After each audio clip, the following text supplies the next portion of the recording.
This is JD and Kristina Miniear here at CPAC St Louis 2013, and this is our guest, Charlie Kirk from Turning Point USA. It's great to have you on the show again, Charlie. We know we had you back at CPAC in Maryland just about 6 months ago. Tell me what's been going on since. Well, we've been very busy in our organization. One of our biggest focuses has been identifying and trying to remove textbook and classroom bias. Books that are written from a big government perspective, trying to ridicule profit and capitalism and free markets. And through our chapters and the groups that we formed across the country, we were able to identify some very alarming things, most of which were the majority of education books are actually written by Bill Ayers with his name on the cover. And a lot of parents, they don't get involved in this process. And of course it says William Ayers on the front page, so people might not register with it. But we were able to identify that a lot of teachers that are studying to be in education, specifically at Marquette University or Georgetown, a lot of Jesuit schools and colleges are learning from Bill Ayers type education. And with Common Core being implemented, this is a really hot topic. And that's one of the things we've been doing, getting a lot more young people writing for our site, turningpointusa.net, getting people to express their viewpoints and let them be heard. But this is just some of the exciting things that we've been doing since the last time we talked. Well, for our listening audience, let's back up a little bit. Describe Turning Point USA and tell me how many chapters you've developed now. So Turning Point USA is a youth organization I founded about 15 months ago. And we've been very successful focusing on three core values, fiscal responsibility, free markets, and capitalism. Our reach through our Free Market Alliance and our columnist network and our chapters is over 150 campuses represented. It's high school and college, and we're growing every day. Even at this event, we're meeting more people that want to start something new, and they want a different type of approach to youth activism. And really, on those three core principles, relying on those and being able to use innovative activism and innovative outreach to find these people on Twitter and Facebook. We're able to identify young people that have never really been reached out to before in the traditional methods. You don't have a social conservative organization so much, but you're fiscally minded. Very fiscally, right. And with $17 trillion, my friend Todd Rokita we had on just a few weeks ago, and his desk in his office there in the Capitol, he's got the national budget, and on his website it's changing daily. We're at $17 trillion and up.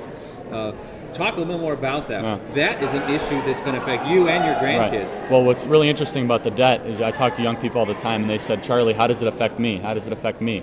And I always say it would, but I could never show them. So we produced the first ever student debt clock, and you go to our website, turningpointusa.net. It actually is each student's share of the national debt. So not to be confused with student loan debt, it's actually a share of the national debt. So, and it's actually alarming. It's over like $868,000 each student owes the federal government. And that will restrict our liberty, that will restrict our economic freedom, that will restrict our ability to prosper. And it's unbelievable to think that I owe already over $860,000 and I'm not even 20 years old. And that's immoral, that's impractical, and that's just not right. Well, this is really exciting because Senator Rand Paul recently, he blogged and he says the key in the 2016 and 2014 election is going to be the youth. That's right. And he believes your group and groups like yours, that's the key to the GOP sweep and back in power. I agree. But he knows the debt issues. There's issues out there that the young people are not happy with what's going on in Washington. Right, absolutely. So also, privacy issues are big things as well. Yes. With the fact that young people are being spied upon, looked at their emails, look at their phone calls, their text messages, that's the way the GOP can really capitalize upon that. More than anything else, I think that there's a lot of disdain for big government liberalism, and the liberty message can really succeed. And Rand Paul's done that successfully. There's a reason when his father, Ron Paul, goes to a college, they fill up the auditorium with 26,000 people. But if there's just a regular Republican, they maybe get 50. It's because that liberty message is really, really something special, and young people can understand principled leadership and conservatism, a little different than the traditional GOP message. We had Benji Backer on. Benji's good, good friend of mine. Yeah. Our show just not too long ago, we were down in Orlando. Yeah, that must for have been Prosperity. fun. Yeah. And tell me a little bit about your association with him. Yeah, he's a good friend of mine. He's doing some great work up in Appleton, Wisconsin, continuing to fight against the schools there. Obviously, he's been through a lot, but we're finding young activists like him all the time that are standing up for their values, that have been ridiculed in the classroom. And we have a Courage in the Classroom series coming out. We identify these people that have been bullied, that are standing up against them using intellectual ammunition. I encourage everybody to visit our website. We have a lot of exciting things going on, but a lot of good activists that we're fighting, similar to him all across the country. Well, now here in Indiana, Common Core has been a huge issue. Our Governor Pence, we were with him when he signed the bill to put it on a one-year hold while it's under review, and finally we're starting to roll this thing back. Speak a little bit about that issue, because that affects your age. Well, Common Core is one of the most disastrous things that's been snuck in without any kind of debate, which is the scariest thing. It was never, Obamacare, we had a debate and they still shoved it down, but Common Core was just slipped in the middle of the night, the stimulus bill, and nobody even knew what was in it. And it's vast educational standards that are trying to socially engineer what our children should and should not learn. That should be done on a local level by families and parents. And you look at what kids will be reading and what they will not be reading. 30% when they're young will be, kind of pamphlets, and only 70% classics. By the time they're in high school, 70% of all reading material for high school kids will be pamphlets and textual novels. information. Yeah, exactly. Yeah. It's very scary, and that's and not to mention the data mining or the way it takes over the parents' control the class, or the parents control their children in the classroom, which is really scary. Yeah, instead of reading Wuthering Heights in your literature class, now you get to look at reports from the Federal Reserve. Global warming reports from the EPA. Yeah. Literally, that's what they're doing. No, I know. Incredible. My wife Kristina has a few questions for you, Charlie. Sure, absolutely. Yes, I'm always have an ear open and an eye open to hear what you've got to say. Let me ask you about the high school. I want to find out, what is your approach when you go into the high schools? Because I know I've had daughters that have been high schooled and that, and usually the response always is to so many of the young people that we talk to, politics is not for me. Right. Or these issues don't pertain to me. Many don't even understand what's going on with Common Core. How do you bridge that gap? How do you reach them at this time? Right. You start and you have to make it very relevant. Starting with their cell phones is a great way to do that. That's, you talk about their cell phones, talk about their privacy. That's a great first step. And if they understand that everything they're being said, everything that's being written, everything that's being texted, it's being put into a warehouse in Utah and cataloged with their name on it, that's very scary. And few people come with that approach at first, but also you leave the social issues out of it. I'm a social conservative, and I'm a strong social conservative, but I also believe in pragmatic approach to getting people to believe in your values. You're not going to say the inflammatory social things to get a young person to believe in what you believe the first time you talk to them. So you also talk about economic freedom and entrepreneurship. Entrepreneurship is one of the most positive polling words amongst younger demographics, high school and college, because a young person looks at entrepreneurship as you start with nothing and you make something, whereas more trigger words as profit, they're taught those words are bad, but entrepreneurship is about creation and prosperity. So those are the two big things that we talk about when we go into high schools. We have a lot of success doing that. Well, let me ask you this also. When you're in the schools, what is the response with the teachers with you? Well, it's mixed. I get a lot of antagonism, obviously, from certain individuals. But if it's a Christian school, I usually get more reception. Or if it's more of a teacher that has a strong constitutional backing or understanding, I usually get along better with them. But it depends. It's school by school. But I have gotten some antagonism from school boards and teachers saying, you're not allowed to say that, et cetera, but that doesn't deter me from continuing to speak the message. And you don't have potatoes and spoiled rotten eggs thrown at you when you go onto the campuses? Not quite. More like pencils and textbooks. Particularly with the security that goes on nowadays. What do you want to say, even with what's even happening? We talk about privacy issues, and look what happened even with Miss World. Yeah. With the hacking going on. What's your comment on something like that? Yeah, just hacking in general and what's going on with privacy laws. You really ask about the Fourth Amendment and how it's being violated every day. That's what I'm saying. I think it's a constitutional issue more than anything else. It's a privacy thing, of course, but it's unreasonable search and seizure. We're not criminals, we're not terrorists, but everything that we are being said is being cataloged and listened to. That's not what this country is founded upon, and the founders provided a firewall for that. That's what the Fourth Amendment's been for. And that now that everything that is being said, texted and written, is being looked at, I think is a violation of constitutional liberty. Well, we have about a minute, and we're going to come up against a hard break. Yeah. But voter registration, that's going on right now back in my hometown. If we didn't have CPAC here in St. Louis, it's been lovely. We'd be walking the streets. Yeah. How about in the schools and with your organization? Yeah, we're doing a lot of voter registration. We find the best way to do that is you got to go to the churches and the youth groups. That's a big thing they're not reached out to a lot. There's a lot of good conservative thinkers in churches that are sometimes looked over and glossed over. Those are some of the best places to register people. Also, more conservative universities, and just to reach out. Young people want their voice to be heard, but they need to be asked first and reached out to before they're able to vote. Well, you're on university campuses and high schools. Correct. How does that break down? Well, we have a vast structure. The Leadership Institutes help us a lot. I'm not sure if you're familiar. Oh, yeah. They have a wonderful grassroots organizing campaign. We took a class there just a month ago. They've helped us a lot with being able to organize our outreach plan and help us get the personnel needed. and we disseminate the information, but sometimes it's seamless. I mean, the problems an 18-year-old is facing in high school is the same as a 20-year-old in college, so we're able to relate to both of them very well. Well, we're coming up on this hard break, but we ask you, can you come back? Absolutely. For the remainder of the show. Well, sure. Thank you so much. This has been JD and Charlie Kirk. I hit it 9:59. Not to rush things, but... We're back with Charlie Kirk, Turning Point USA. Charlie, what are the top issues right now with your organization? And tell me a little bit more about how you've been growing. Well, the biggest thing that we're going to do right now, and that's once the debt hits $17 trillion, we have a lot of exciting things coming out. And we're launching a microsite, stopgentheft.org, which is especially stop generational theft, which is what's going on with when the debt is going to hit. I mean, it's already going on as it is, but the $17 trillion is more of a landmark thing, and it's going to be in the news cycle. We're going to try to take advantage of that. And we have a video coming out, and for your listeners to visualize this, it's going to be 17 individuals from across the country, and it's already compiled, where they're holding a Coke can, they say something, and they pass it on, and then they catch it, and so on and so forth. So they were literally kicking the can down the road, but our generation is now going to have those cans piling up in our yard. So you know that old verbiage, kicking the can down the road. They're in our yard now, and we have to pay it off. And that's immoral, and our parents are leaving us with that debt. It's a lot of awareness and a lot of education, and we need a lot more of that, I believe.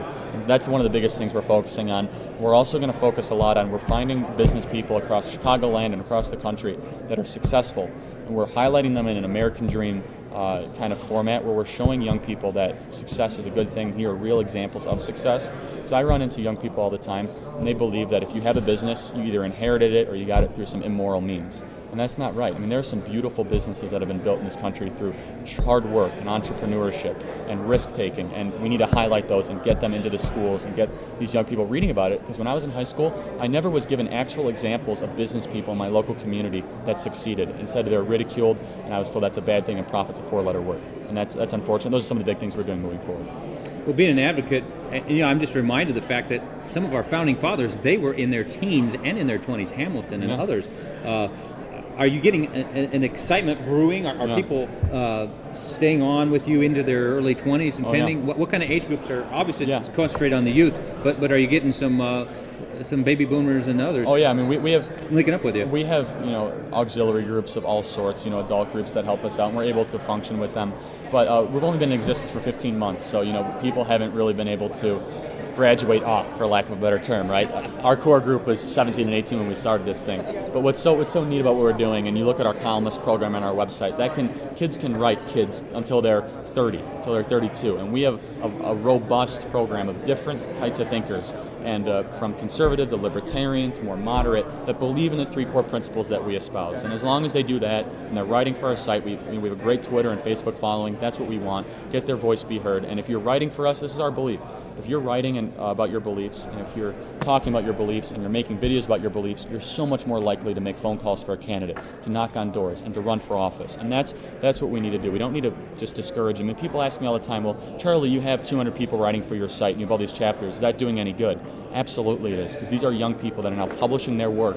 They're so much more confident in what they believe in, and they're so much more likely to be leaders in the conservative movement in the future. Well, let's talk about publishing and media exposure.